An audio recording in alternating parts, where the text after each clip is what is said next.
नमस्कार दोस्तों, स्वागत है आपका द हिंदू के एडिटोरियल डिस्कशन में। आज डेट है 15 जुलाई। देखते हैं कौन कौन सा एडिटोरियल है जो आज हम डिस्कस करेंगे। ये जो डिस्कशन है ये हम हिंदी में करते हैं। इसका पीडीएफ भी आपको टेलीग्राम चैनल पे टोटली हिंदी में मिल जाएगा, जहाँ से आप नोट्स बना के मेंस के लिए सारी चीज़ें तैयार कर सकते हो। आज हम 3 आर्टिकल डिस्कस करेंगे।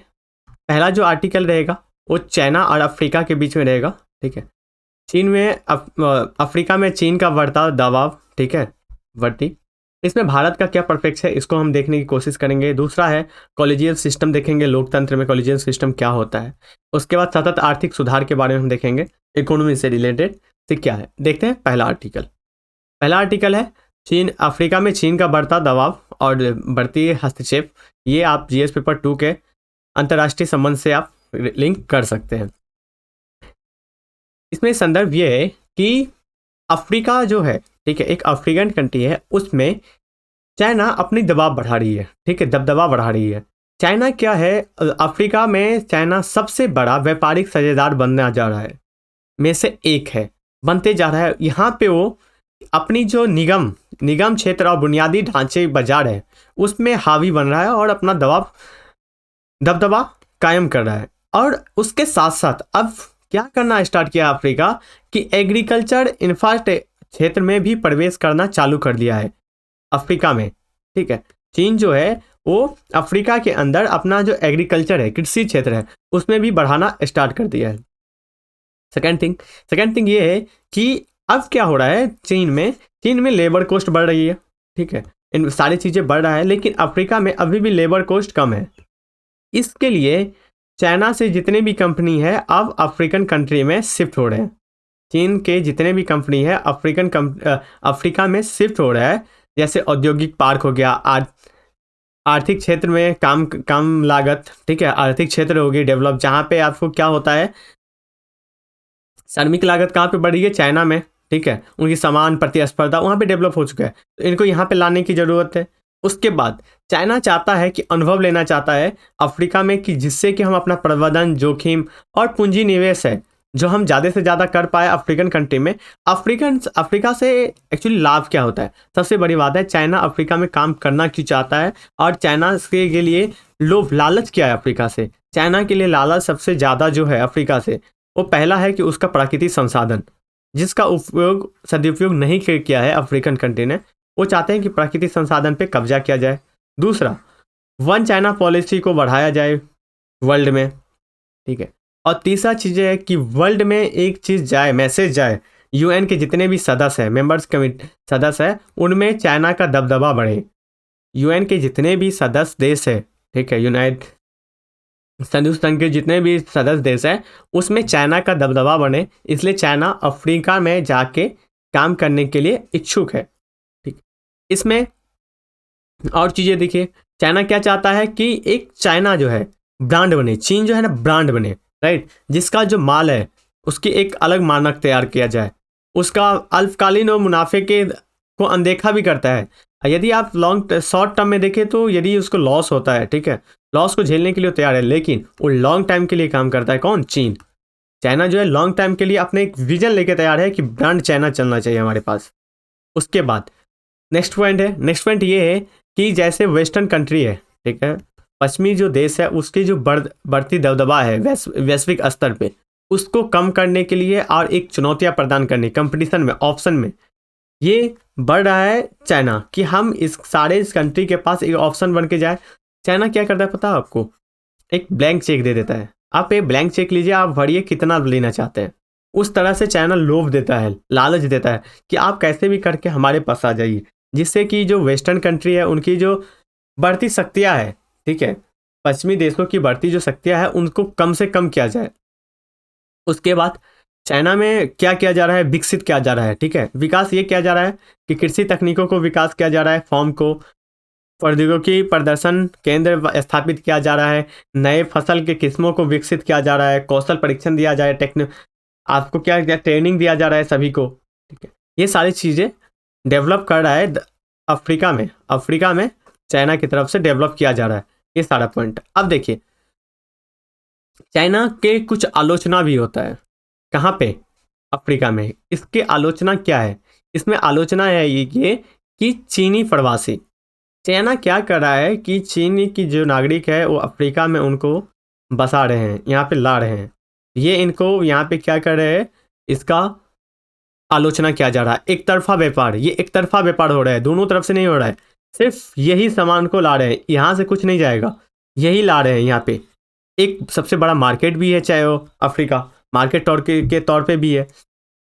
उसके बाद चाइना क्या चाहता है, कर्ज पे कर्ज देते जा रहा है, कर्ज बढ़ाते जा रहा है। उसके बाद वो क्या करता है तो आपने देखा ही होगा, 1-2 दिन पहले मैंने आर्टिकल डिस्कस किया था। आर्टिकल में क्या बताते हैं, क्या बताया जाता है कि चाइना जिस तरह से श्रीलंका में, अब हमन टोटा को पोर्ट देखोगे, पहले चाइना के द्वारा डेवलप किया गया था, पूरे कर्ज दिया गया था, लेकिन बाद में इसको 99 सालों के लिए लीज पे ले लिया गया था चाइना के साथ, ठीक है। उसके बाद स्थानीय जो व्यापार है उसके साथ प्रतिस्पर्धा हो रही है। छोटे छोटे जो स्थानीय रूप में व्यापार है उसके साथ ये जो बड़ा चाइना ब्रांड है, ब्रांड चाइना जो है वो मेक इन चाइना जो है, ये कंपटीशन हो रही है इनके साथ, इनके लिए इनको आलोचना किया जाता है। उसके बाद जो चाइना का जो प्रवासी है, अप्रभावी है, ठीक है। चाइना क्या करता है, अपना लेबर भी लेके आता है, जो स्किल लेबर रहता है वो लेके आता है, लेकिन वो यहाँ के नागरिकों को स्किल नहीं करता। ये चीज़ें इनके पास है। हमने देख ही लिया कि चाइना यहाँ पे क्यों एक्टिव होना चाहता है, उनके पीछे उनका मकसद क्या है, ये सारी चीज़ें हैं, राइट। उसके बाद नेक्स्ट है कि चाइना क्या करता है, चीन क्या करता है, चीन से सीखने की क्या ज़रूरत है। तकनीकी स्थानीय स्तर पे उपलब्धता नहीं है।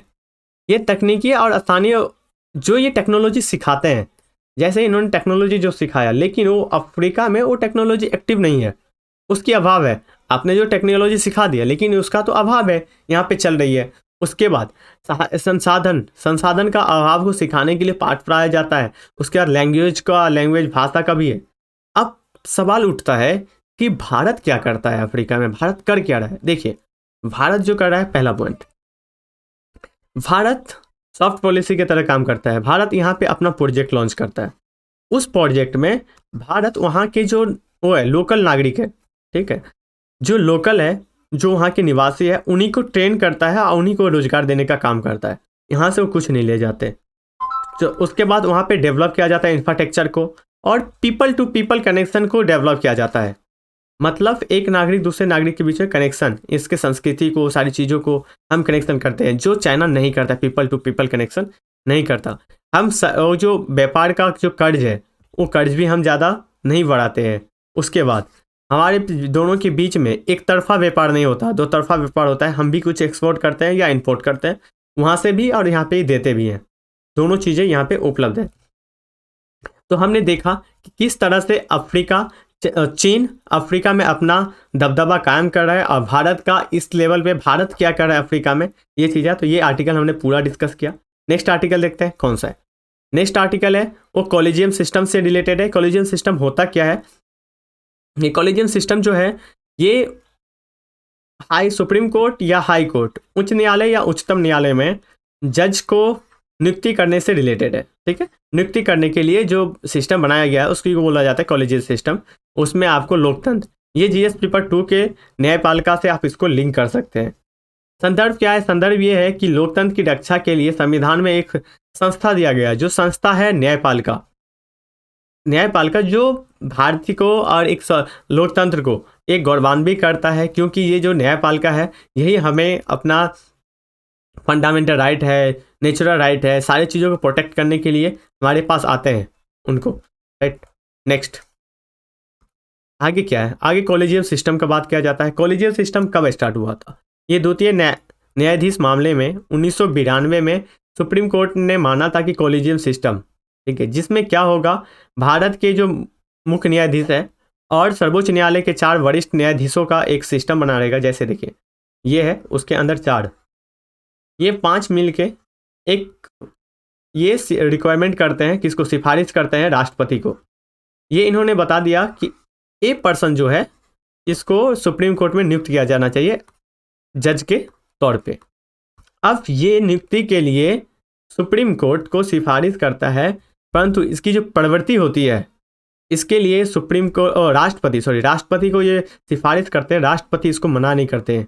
ये बाध्यकारी है, समझ गए, ये चीज़ें बाध्यकारी है। जो संविधान के अनुच्छेद 124 और 214 में व्याख्या किया गया है कि न्यायपालिका का सुरक्षा करने के लिए ठीक है। तो विधि का शासन सुरक्षित किया जाना चाहिए और ये जो कॉलेजियम सिस्टम है इसको बरकरार रखना चाहिए।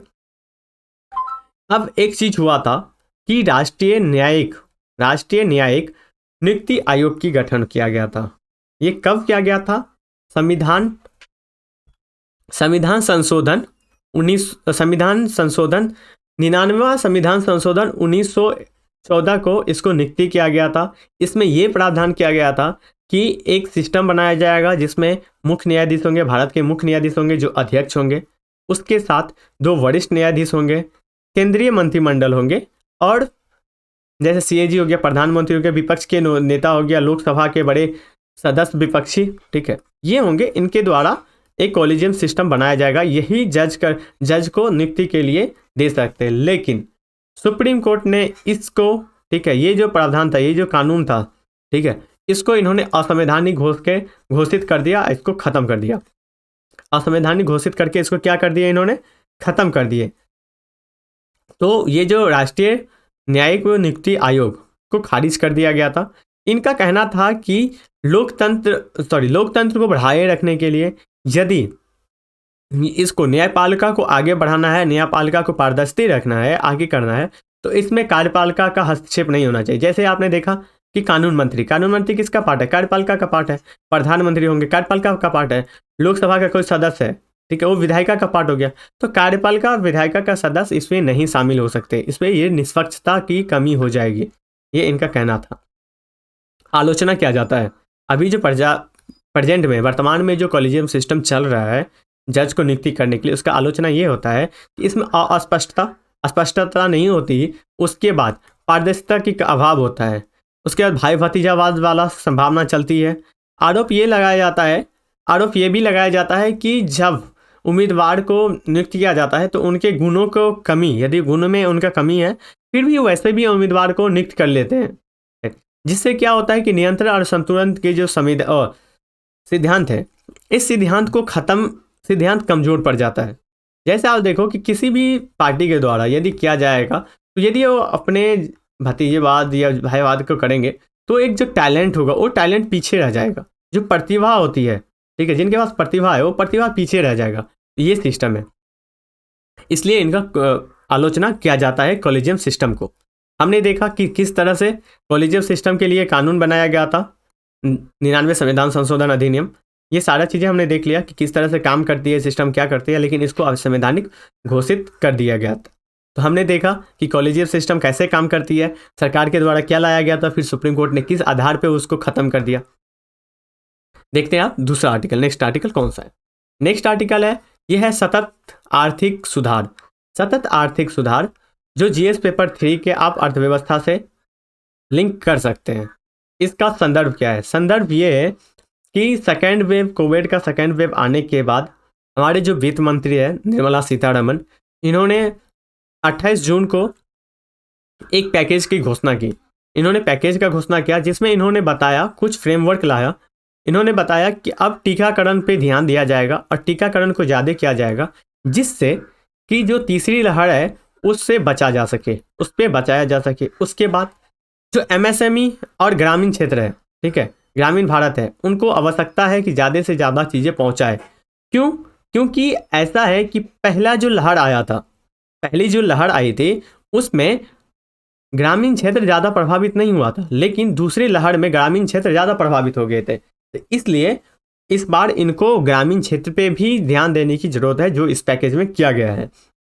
उसके बाद है कृषि क्षेत्र में सहायता, मंडियों को डेवलप करना, मंडियों को और तंदुरुस्त करना, इसमें इंफ्रास्ट्रक्चर को डेवलप करना, ये चीज़ें था, ठीक है। उसके बाद आधारित संरचना पे केंद्रीकरण किया गया है, फोकस ऑन इंफ्रास्ट्रक्चर पे फोकस किया गया है, जिसमें कि ध्यान दिया गया है कि दोगुना करने के लिए सरकारी खर्च को बढ़ाया जाएगा, ठीक है, परियोजना पे दोगुना खर्च किया जाएगा और सरकारी जो खर्च है उसको बढ़ा के, और बैंकों को अधिक से अधिक उधार देने के लिए प्रोत्साहन दिया जाएगा कि आप ज़्यादा से ज़्यादा लोन दें, सिस्टम को आप ज़्यादा से ज़्यादा लोन दें, जिससे कि उनके पास लोन जाएगा, पूंजी जाएगा, तो फिर से वो अपना जो चीज़ें है, सिस्टम है, अपनी जो कंपनी है उसको फिर से वो चालू कर पाएंगे, मैन्युफैक्चरिंग कर पाएंगे।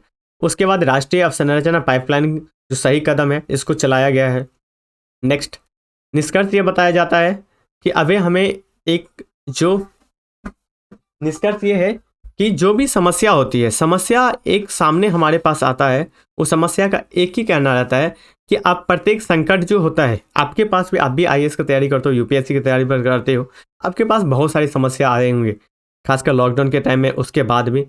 उसमें आपको संकल्प जो है उसको बनाए रखना है, लचीलापन और धैर्य की परीक्षा होती है।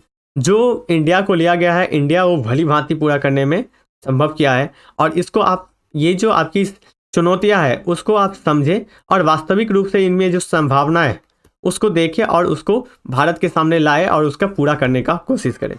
तो आज हमने 3 आर्टिकल डिस्कस किया। पहला है अफ्रीका में बढ़ता चीन का दबदबा, दूसरा हमने कॉलेजियम सिस्टम से संबंधित किया, और तीसरा जो है हमने नया जो आर्थिक पैकेज आया है उससे रिलेटेड। तो आज की डिस्कशन में इतना ही था। उससे पहले कि आप का चैनल का लिंक आपको मिल जाएगा बोधा आईएएस, उसको आप सब्सक्राइब कर लीजिए, लाइक कर दीजिए और कमेंट करके फ्रेंड के साथ शेयर करिए, जिससे कि हमें भी मोटिवेशन होगा कि हम इस सीरीज़ को आगे कंटिन्यू कर पाए। आज के लिए इतना ही। Thank you so much.